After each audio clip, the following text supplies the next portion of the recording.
Hey coffee lovers! Alam niyo bang may specialty coffee na sa Cavite? Kaya tara, let's give it a shot! When you say specialty coffee, top grade yan. Kaya naman sobrang nakakatuwa na meron na yan dito sa GMA Cavite. Dito lang yan sa Spark Specialty Coffee sa taas ng JF Commercial Building sa Lorente Road, GMA Cavite. Alam niyo bang isang professional barista from Middle East ang owner nito? At lahat ng equipment nila at ingredient ay galing pang Dubai. Kaya naman masasabi kong talagang elevated at masarap at quality ang lahat ng kape nila dito. At sila pa nga lang ang nakita kong coffee shop sa Cavite na nagsiserve ng specialty coffee. At ikaw nga mismo ang pwedeng pumili ng type ng coffee bean na pwede mong gamitin. At bukod nga sa kape, meron din sila ditong rice meals, pasta at snacks. Ilalagay ko na nga rin ang menu para sa reference nyo. At huwag nyo na nga rin kalimutan i-follow ang kanilang Facebook page para sa mga updates at kung gusto nyo silang i-message para i-book sa mga events. Kaya tara, let's give it a shot! At eto na nga yung mga food na in-order natin dito sa Spark Specialty Coffee Cafe. So, meron tayong appetizer. Ito yung nachos nila. Meron tayong pasta. Itong chicken alfredos. At isa sa mga rice meal nila, itong chicken fillet. At unahin natin itong mga coffee nila. Itong in-order ko, yung sa hot coffee nila is yung Cortana coffee. Ayan siya.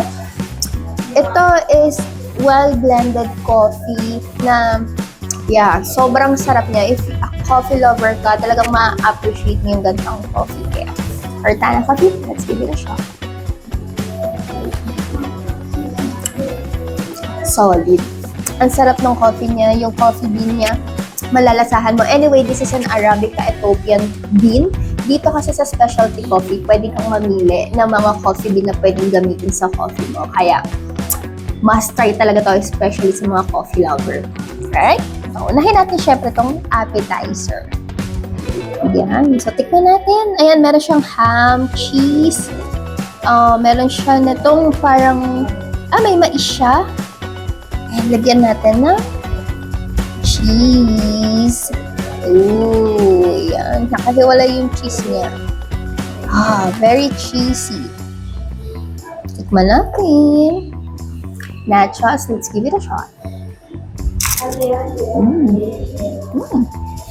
May something sa cheese nila.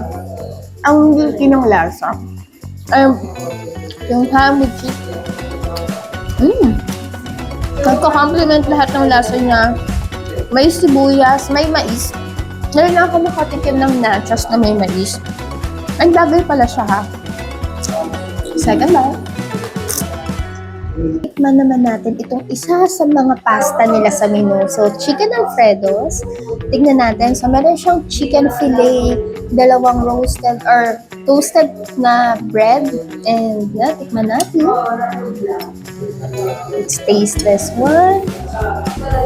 Chicken alfredos. Let's give it a shot.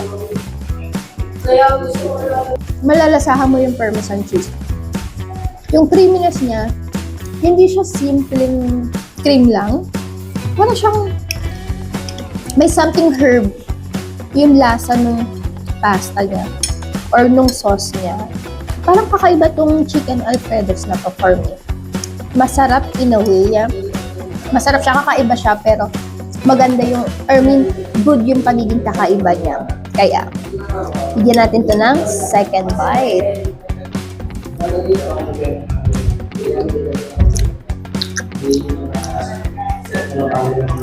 I think ang pinaka nagiging kakaiba sa kanya kasi may herb siya. Kung i-close up nyo, makikita nyo to, may mga herb siya. I think yun yung naging kakaiba sa chicken alfredo na to. Must try din siya. Iba yung timpla niya, masarap, kakaiba.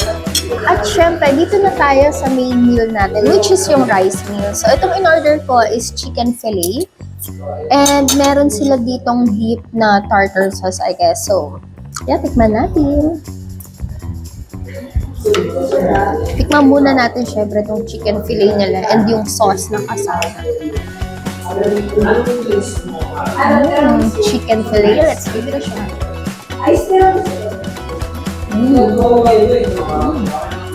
Yung fish fillet niya, ang taba ng laman niya sa loob. Makapal yung laman niya sa loob. At itong sauce nila, very garlic. Yung pag-dip mo sa kanya, tapos tinikman mo, sasabog talaga yung lasa ng garlic niya. At sobrang sarap nun para sa fish fillet. Alam nyo, parang ayoko siyang lagyan ng kanin. Gusto ko na lang siyang papakal. Sarap. Second bite. Kaya every time na kumakain ako ng fish fillet, ang ginajudge ko talaga yung pinaka-sauce niya. Which is dito sa specialty coffee cafe. Ang sarap. Eto, tikman natin yung iced tea nila na hibiscus. And tignan nyo, meron siyang fresh mint and may lemon din na fresh. Tikman natin siya. Let's give it a shot.